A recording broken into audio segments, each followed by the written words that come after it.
Greetings viewers, welcome back to this, the third part of my journey along the southern section of the Spanish Trans-European Trail. This is an all-gravel section that covers 16.5 kilometres. The road was closed at both ends by heavy-duty vehicle gates, but the pedestrian gates attached to them were unlocked and I was easily able to get the bike through. Here's a nice shot of the bike sitting by the reservoir at the beginning of the trail. Signage on these gates indicated that vehicles were prohibited, but that didn't appear to include motorbikes, or at least that was my excuse, so I went through anyway. Like I said before, I didn't have time for detours.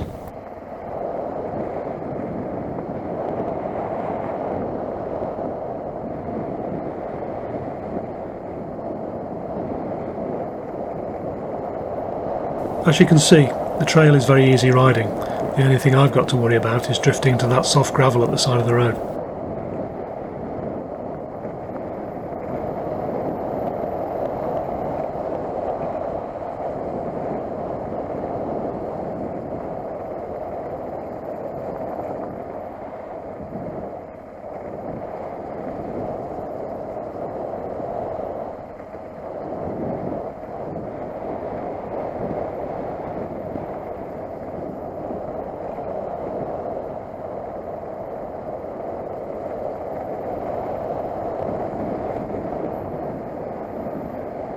Seeing as we can all sit back and relax and soak up the scenery, I thought of talking a bit about the bike and giving you my impressions of it after a day's ride. I've also got an opinion on how it compares with its successor, the T7, that I'll probably share, so if you own one you might want to fast forward a few minutes to this point. First thing I have to admit is that I'm biased in favour of lightweight single-cylinder bikes, and second, we have to give this particular example some leeway, as it's a fairly tired rental bike with over 50,000 kilometres on it. It was obviously well maintained, but it couldn't hide the wear and tear that had taken place over the years, and this may explain to a certain extent the relative lack of refinement. First up, I'm a big fan of the styling, and the build is up to Yamaha's usual good standard. Now I'll mention a couple of things I didn't like. I found myself changing gears way too often because the bike had a very narrow range of revs over which it was happy. It wouldn't pull much below 3,500 RPM without shaking itself to pieces, and of course a big thumper tends to run out of power at the top end as well, so slowing down to negotiate uphill bends required at least 2 downward gear changes in most cases. That got pretty annoying quickly. In addition, I found the power delivery too snatchy to trickle along in technical sections, so I ended up riding far too fast in a higher gear. I'll have to point out that I normally tend to err on the side of discretion being the better part of valour, especially when I'm riding solo on foreign soil. So while there wasn't much of the ride that qualified as technical, I still would have preferred to slow down on the rough sections to preserve the bike, even though I didn't own it. The bike was definitely at its best on the road, tackling fast downhill sweepers, when I had a lot of fun, as you might be able to tell. I don't want to be too hard on the bike because I didn't expect much of it off-road anyway, and I did end the day liking the bike overall.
As to whether I would have this bike or its successor, the T7, my thoughts are pretty clear.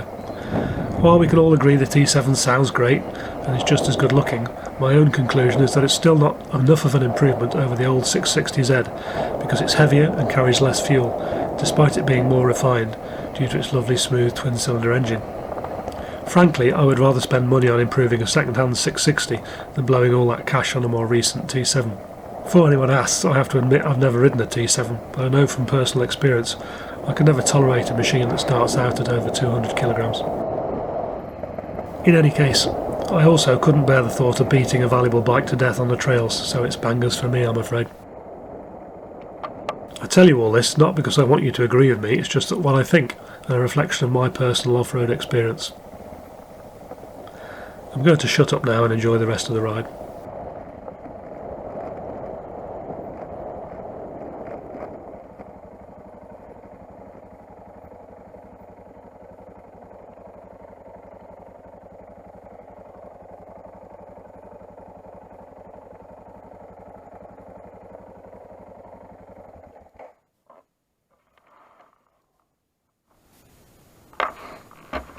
So I'm not sure whether we're meant to be in here or not, but there was a no admittance to cars sign, but there wasn't a no admittance to motorcycle sign, so here we are.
As you can see, in the interest of a quick exit, I elected to cheat and not struggle with the gate on the way out.